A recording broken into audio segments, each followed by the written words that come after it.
Assalamualaikum warahmatullahi wabarakatuh. Kembali lagi di channel Sang Pemimpi. Untuk video kali ini kami akan membahas pedagogik atau keguruan untuk guru matematika.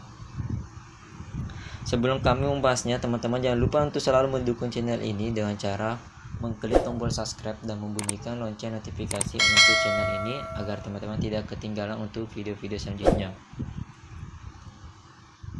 Jadi untuk kesempatan kali ini kami akan membahas pedagogik untuk guru matematika. Mengapa materi ini kami anggap penting untuk diangkat? Karena ini merupakan materi yang wajib dipelajari buat teman-teman yang sementara mempersiapkan diri untuk menghadapi SKB matematika. Dan ini juga sesuai dengan apa yang telah saya jelaskan pada video sebelumnya, bahwa untuk pedagogik itu menyumbang 30% skor untuk SKB teman-teman. Jadi ada 30% soal yang akan masuk untuk pedagogik guru matematika jika kita mengacu pada pengalaman CPNS tahun lalu yang pernah saya ikuti. Kemudian materi-materi untuk pedagogik, materi-materi atau kisi-kisi untuk pedagogiknya telah saya jelaskan juga pada video sebelumnya.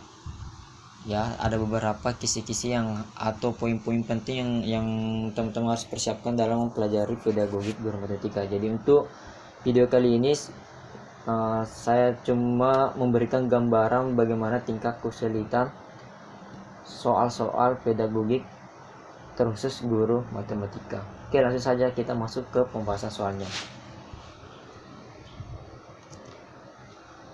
Soal pertama, suatu kompetensi dasar pada pembelajaran matematika kelas 9 adalah menganalisa sifat-sifat determinan dan invers matriks berorder 2x2 dan 3x3. Rumusan indikator yang sesuai dengan kompetensi dasar tersebut, kecuali A. Menentukan adjoint matriks berorder 3x3.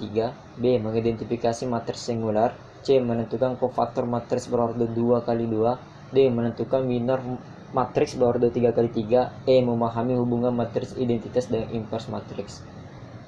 Jadi untuk menjawab soal ini, teman-teman harus mengetahui materi-materi yang terdapat pada materi matriks. Jadi ini berhubungan dengan teman-teman yang mengajar materi matriks. Untuk soal A, menentukan adjoint matriks berorder 3x3 itu kayaknya terdapat di materi matriks atau yang terdapat di silabus untuk materi matriks. B. Mengidentifikasi matriks singular itu ada. C. Menentukan kofaktor matriks berorder 2x2.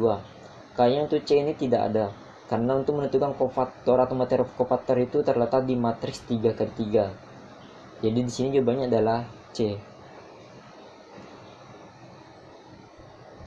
Sekarang kita lanjut di soal nomor 2. Suatu indikator dari suatu kompetensi dasar pada pembelajaran geometri adalah menjelaskan panjang sisi suatu segitiga berdasarkan kesebangunan dua segitiga. Materi yang paling sesuai untuk mencapai indikator tersebut adalah, jadi untuk menjawab optionnya teman-teman harus mencari dulu kata kunci pada soalnya ini. Jadi kata kunci di soalnya ini adalah terfokus ke menjelaskan panjang sisi suatu segitiga. Sekarang kita lihat syarat kesebangunan dua segitiga. B. Pengertian kesebangunan dua segitiga. C. Ciri-ciri kesebangunan dua segitiga. D. Perbandingan sudut-sudut dua segitiga sebangun. E. Sifat-sifat kesebangunan dua segitiga. Yang berbicara tentang unsur-unsur sisi suatu segitiga itu adalah sifat-sifat kesebangunan dua segitiga. Jadi jawabannya sini adalah E.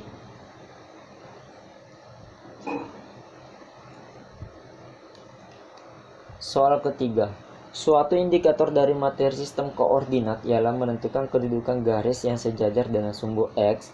Media yang paling sesuai untuk digunakan dalam pembelajaran indikator tersebut tercapai adalah A. Slide 4 point dengan gambar bidang koordinat dan sebuah garis yang melalui titik 2,0. B. Video pembelajaran menampilkan garis sejajar sumbu Y. C. Papan dengan koordinat dengan paku sebagai titiknya serta sebuah benang dengan posisi tegak lurus terhadap sumbu Y. D. Lembar kerja terstruktur tentang tempat kedudukan titik pada bidang koordinat. E. Kertas menilai yang terdapat gambar bidang koordinat serta sebuah garis yang melalui titik 0,5 dan 3,0. Dari 5 option ini, media yang paling cocok sehingga pembelajaran siswa itu bermakna atau tampak kontekstual bagi siswa-siswa tentang garis yang sejajar itu. Untuk nomor A kayaknya tidak bisa, karena tidak menggambarkan garis yang sejajar. Kemudian B, video pembelajaran menampilkan garis sejajar, ini boleh, tapi biasanya untuk melalui video tanpa adanya siswa terlibat langsung itu proses pembelajarannya kurang bermakna. Kemudian C, papan dengan koordinat dengan paku sebagai titiknya serta sebuah benang dengan posisi tegak lurus terhadap sumbu Y. Sebenarnya media ini sangat bagus, tapi ini tidak menampilkan garis yang sejajar karena di sini dia menampilkan garis yang tegak lurus. Jadi C jawabannya salah. D, lembar kerja terstruktur tentang kedudukan titik pada bidang koordinat. Ini boleh karena siswa terlibat langsung dalam mengerjakan soal-soal tentang koordinat titik pada bidang koordinat. E, kertas media terdapat gambar bidang koordinat serta sebuah garis yang melalui titik 0,5 dan 3,0, dan untuk E ini juga tidak menggambarkan garis yang sejajar. Jadi di sini jadi kita ambil kita ambil yang memenuhi syarat itu antara option B dan D, tapi yang lebih tepatnya adalah D. Mengapa B tidak tepat? Karena untuk video pembelajaran itu siswa kurang bermakna sehingga indikatornya itu susah tercapai. Sedangkan kalau D itu siswa terlibat langsung dalam mengerjakan soal-soalnya sehingga indikator soalnya itu bisa tercapai. Jadi jawabannya sini adalah D. Soal selanjutnya, salah satu kompetensi yang harus dicapai oleh siswa SMP adalah menjelaskan dan melakukan operasi hitung bilangan bulat dan pecahan dengan memanfaatkan berbagai sifat operasi. Tujuan yang paling tepat dirumuskan adalah dengan cara diskusi. Siswa dapat menghitung hasil kali dua bilangan bulat menggunakan sifat pengurangan. Untuk option A sudah salah karena kalau hasil kali itu adalah sifat penjumlahan. Option B, dengan menggunakan konsep pengurangan siswa dapat menghitung hasil bagi dua bilangan bulat. Oke, boleh. C, siswa dapat menggunakan sifat ketertutupan pengurangan bilangan bulat untuk menentukan hasil bagi dua bilangan bulat. Ini boleh sekali. D, siswa dapat menggunakan sifat asosiatif penjumlahan bilangan bulat dalam menyelesaikan suatu permasalahan. Ini agak umum. E, dengan cara diskusi siswa dapat menentukan hasil kali dua bilangan bulat dengan menggunakan konsep penjumlahan bilangan. Jadi di sini ada 3 option yang tepat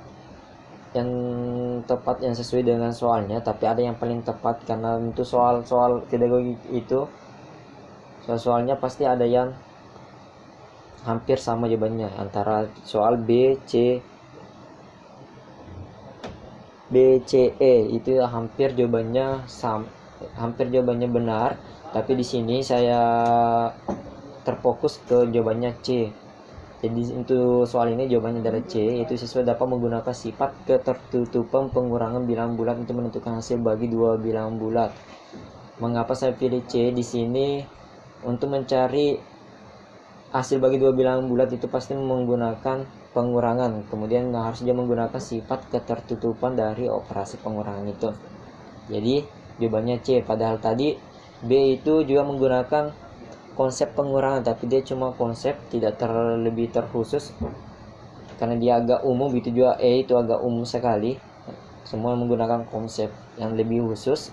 Jadi untuk memilih jawaban pada pedagogi itu teman-teman harus mencari jawaban yang terkhusus, lebih khusus. Di sini menggunakan sifat ketertutupan pengurangan bilangan bulat. Jadi jawabannya adalah C. Jadi untuk sifat ketertutupan saya tidak usah menjelaskannya lagi karena mungkin teman-teman sudah mengetahui bagaimana ini yang dimaksud dengan sifat ketertutupan pengurangan bilangan bulat. Oke, soal selanjutnya. Pada materi bunga pertumbuhan dan peluruhan terdapat urutan materi ialah X bunga tunggal, Y pertumbuhan, Z pengganti S, Y dan Z secara berturut-turut. Untuk melengkapi urutan materi tersebut adalah titik. Jadi ini erat kaitan dengan materi aritmatika sosial atau yaitu materi tentang bunga, neto, rugi, laba. ya. Jadi di sini kita disuruh mencari urutan pengganti yang terurut antara x, y, parabol x, y, dan z. Opsi pertamanya adalah definisi bunga majemuk peluruhan, B definisi bunga peluruhan bunga majemuk, C barisan aritmetika baris geometri peluruhan, D baris aritmetika baris geometri bunga majemuk, E baris aritmetika baris geometri peluruhan. Jadi jawaban yang paling tepat untuk mengganti parabol x dan z yang secara berturut-turut adalah A, yaitu definisi bunga dulu, kemudian bunga majemuk, kemudian peluruhan.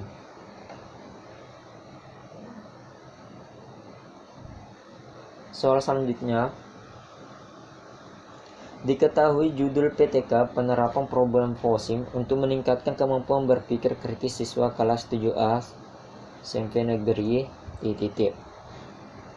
A berpikir kritis, nomor 1 berpikir kritis, 2 problem basic learning, 3 pengajuan masalah, 4 pembelajaran matematika. Dari poin-poin materi tersebut yang harus dibahas dalam kajian pustaka adalah untuk berpikir kritis.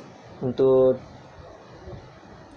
kajian pustakanya itu boleh masuk karena kita menggunakan penerapan problem forcing untuk meningkatkan kemampuan berpikir kritis. Di sini ada kata kemampuan berpikir kritis, jadi harus dijelaskan pengertian berpikir kritis di dalam kajian pustaka. Jadi nomor 1 boleh masuk. Kemudian problem basic learning itu juga boleh kita masukkan ke kajian pustaka karena problem basic learning adalah model pembelajaran yang berkaitan tentang pemecahan masalah. Karena di sini kita menggunakan penerapan problem forcing atau pemecahan masalah, jadi problem basic learning harus juga kita masukkan karena problem forcing itu bagian dari problem basic learning. Kemudian nomor 3 adalah pengajuan masalah. Untuk pengajuan masalah kayaknya tidak bisa masuk di kajian pustaka. Pertama, tidak ada sangkut pautnya di judul PTK-nya. Kemudian nomor 4 pembelajaran matematika. Pembelajaran matematika juga boleh masuk di kajian pustaka karena ini adalah PTK pembelajaran matematika. Jadi pembelajaran matematika ini wajib juga masuk di kajian pustaka karena ini merupakan ciri khas dari matematika. Jadi yang boleh kita masuk di kajian pustaka ini adalah 1 dan 4. Jadi kita lihat di opsinya apakah ada opsi 1, 2 dan 4. Rupanya tidak ada di opsi 1, 2 dan 4, tapi di sini ada opsi A 1 dan 2. Jadi jawaban di sini yang benar adalah 1 dan 2, yaitu A.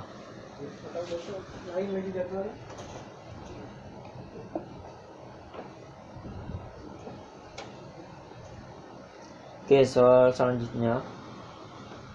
Pada saat siswa diberi soal tentang masalah kombinasi, siswa banyak yang salah dalam menjawab soal tersebut. Setelah dianalisis kesalahan mereka dikarenakan salah dalam menerapkan rumus dan menganggap permasalahan yang diberikan adalah masalah permutasi. Tindakan yang sesuai untuk menangani kesalahan siswa dalam menjawab soal tersebut adalah A. Memperbanyak contoh-contoh soal yang menggunakan rumus kombinasi. B. Memberikan latihan masalah-masalah kontekstual tentang permutasi. C. Memberikan latihan masalah-masalah kontekstual yang dapat membedakan antara permutasi dan kombinasi. D. Membandingkan rumus permutasi dan kombinasi. E. Memperbanyak latihan soal menggunakan rumus kombinasi. Untuk menyelesaikan masalah sini, teman-teman harus melihat lagi kata kunci dalam soalnya. Di sini yang menjadi kata kunci adalah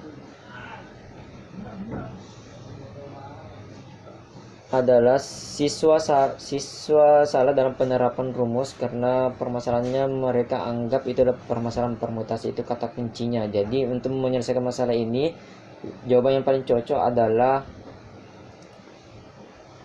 C. Memberikan latihan masalah-masalah kontekstual yang dapat membedakan antara permutasi dan kombinasi. Ini sangat cocok supaya tujuannya adalah supaya siswa dapat membedakan yang mana permasalahan untuk kombinasi dan yang mana permasalahan untuk permutasi. Oke, jadi jawabannya adalah C. Oke, soal selanjutnya.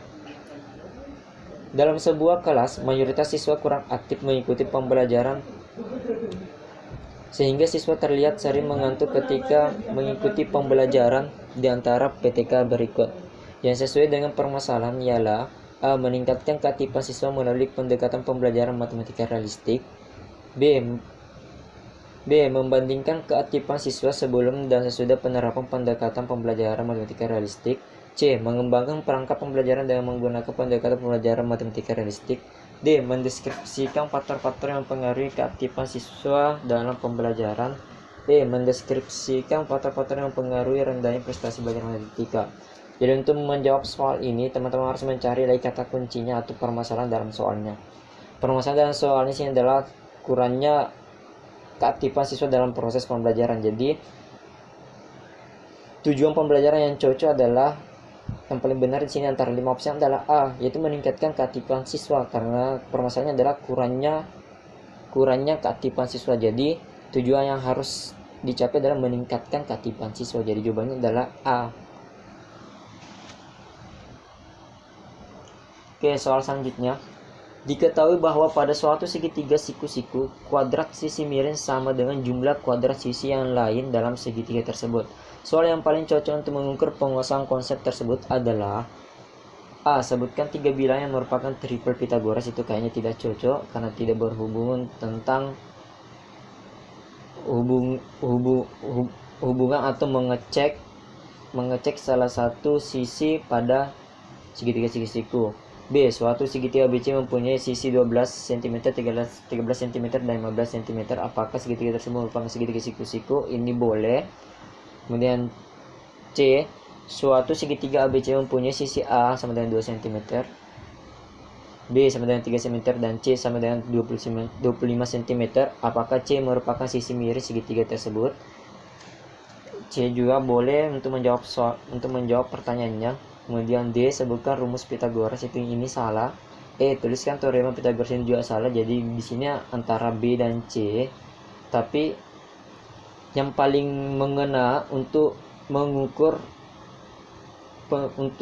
penguasaan konsep dari indikator ini adalah C. Karena kita lihat di sini dari segi pertanyaannya, C menjawab tentang apakah C merupakan sisi miring segitiga tersebut. Berarti mengukur salah satu sisi pada segitiga siku-siku, karena rumusnya kan adalah mengukur salah satu sisi pada segitiga siku-siku, apakah sisi miringnya atau salah satu sisinya ya. Jadi jawaban yang paling tepat adalah C.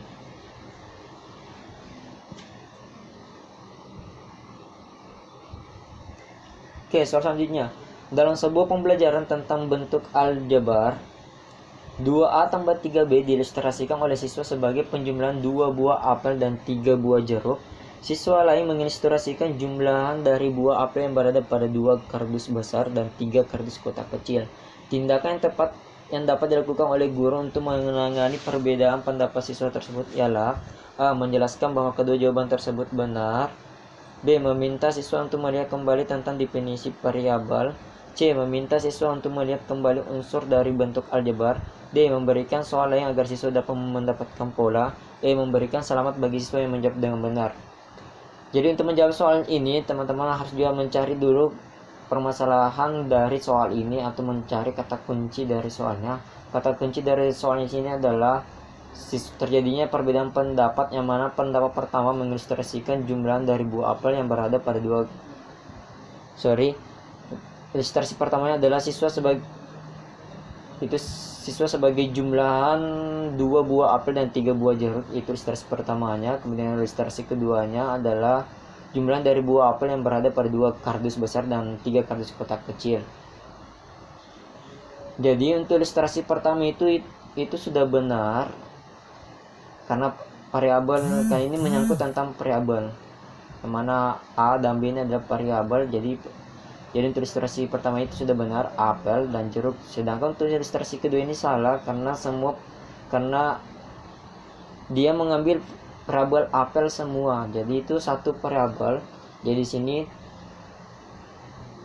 di sini untuk ilustrasi keduanya salah, sehingga untuk menjawab perbedaan pendapat ini kita harus menyuruh siswa untuk melihat kembali definisi variabel. Apa sih dimaksud dengan definisi variabel? Jadi jawabannya di sini adalah B.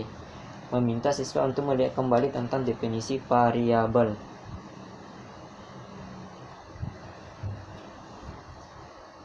Sekarang soal selanjutnya. Dari soal-soal di bawah ini, manakah yang merupakan soal yang bermakna untuk mengukur penerapan konsep persegi panjang? A. Mengapa persegi panjang adalah sebuah jajar genjang? Itu kayaknya salah. B. Apakah persegi panjang adalah persegi? Salah juga. C. Dari contoh-contoh bangun datar berikut, manakah yang merupakan persegi panjang? Berikan alasan secukupnya. Ini jawabannya boleh untuk menjawab pertanyaan di atas. D. Hitunglah keliling persegi panjang. Ini juga salah, karena kita tidak menyangkut tentang perhitungan keliling. Apakah persegi panjang semua sudutnya 90? Ini juga salah, karena ini menyangkut tentang sudut. Karena di soalnya itu yang ditanyakan adalah manakah yang merupakan soal yang bermakna untuk mengukur penerapan konsep persegi panjang. Jadi ini tidak menyangkut tentang sudut. Jadi jawaban di sini adalah jelas, jawabannya adalah C. Jadi teman-teman, demikianlah untuk video pembahasan untuk pedagogik guru matematika. Saya mengharapkan teman-teman bisa mengukur soal-soal pedagogik guru matematika, karena soal-soal yang kami angkat di video kali ini adalah soal-soal yang berdasarkan dari pengalaman kami. Jadi pedagogik itu tidak lepas dari aktivitas teman-teman yang sebagai guru, tidak jauh dari sana. Jadi teman-teman harus mengetahui setiap pemilihan setiap indikator, karena kebanyakan di soal-soal pedagogik itu adalah penerapan indikator, tentang penerapan tujuan pembelajaran dan sebagainya. Oke, saya akhiri video ini dengan ucapan assalamualaikum warahmatullahi wabarakatuh.